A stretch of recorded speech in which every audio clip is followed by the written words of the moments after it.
ছয় দফা দাবিতে কেন্দ্রীয় শহীদ মিনারে মহাসমাবেশ করছে বৈষম্য বিরোধী মেডিকেল টেকনোলজিস্ট ও ফার্মাসি ছাত্র সংগ্রাম পরিষদ। সেখানে আছেন সহকর্মী তানভীর হাসান মেঘ। সরাসরি যাচ্ছি তার কাছে। তানভীর,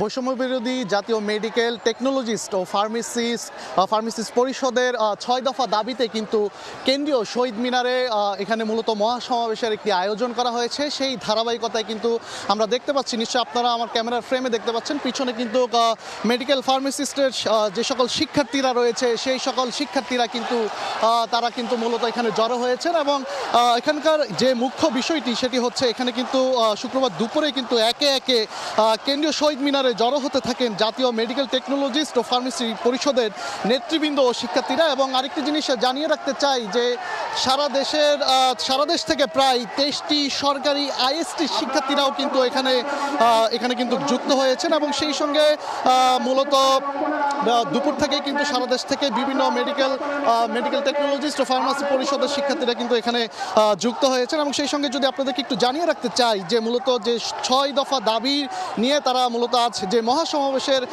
আয়োজন করেছে বৈষম্য বিরোধী মেডিকেল টেকনোলজিস্ট ও ফার্মেসি ছাত্র সংগ্রামী পরিষদ, তার মধ্যে অন্যতম যে 6 দফা দাবি রয়েছে তার মধ্যে স্বতন্ত্র পরিদপ্তর গঠন করতে হবে এবং ডিপ্লোমা ডিগ্রিধারীদের 10ম গ্রেড 2য় শ্রেণী পদমর্যাদা প্রদান করে দ্রুত নিয়োগের ব্যবস্থা করতে হবে এবং গ্র্যাজুয়েটদের 9ম গ্রেডের পদসৃষ্টি ও স্ট্যান্ডার্ড সেট আপে অন্তর্ভুক্তি করতে হবে। এবং সেই সঙ্গে মেডিকেল টেকনোলজিস কাউন্সিল গঠন ও প্রাইভেট সার্ভিস নীতিমালা প্রণয়ন করতে হবে।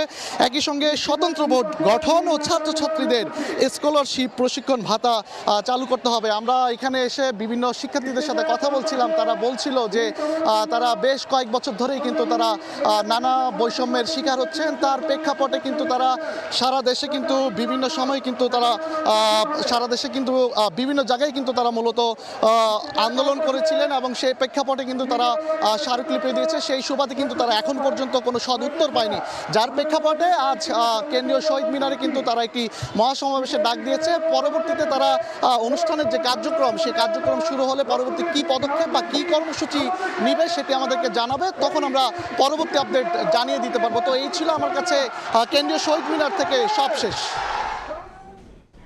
সরাসরি যুক্ত ছিলাম কেন্দ্রীয় শহীদ মিনারে।